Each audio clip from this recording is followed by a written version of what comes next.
So yesterday I was continuing to speak with one of my mentees about the importance of discipline and how to do it effectively.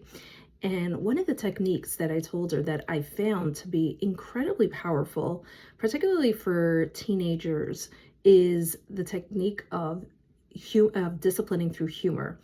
And the reason that I found this works is because we can deliver tough messages to students in a way that we couldn't otherwise if we couch it with some humor. So here's an example from my personal life. The first story is about one of my children at home who was being particularly teenagery and honestly quite annoying. And just that morning, I had seen a reel where a mom had been making fun of her own teenage daughter and was doing it in an extremely humorous way. So I played it for her, this mom's reel, and my teenage daughter actually started laughing. And she's like, "Okay, I hear your point." And I didn't have to say a thing. Another incident from the classroom, this one is gonna be quite the doozy, was when one of my students who had very, very bad impulse control looked at what I was wearing one day and he said, "What size is your belt?"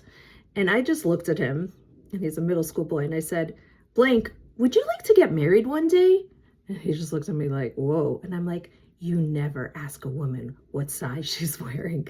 And the whole class started laughing. And that just diffused the tension of that moment and also explained to that kid, that was totally inappropriate. You never say that. So I would like to urge all of us, when we're feeling particularly frustrated with our children, let's employ this technique that is actually brought down in the Gemara, where we learn that Rava always used to start his lectures with a joke, and try to use that in our classroom. Let me know how it goes.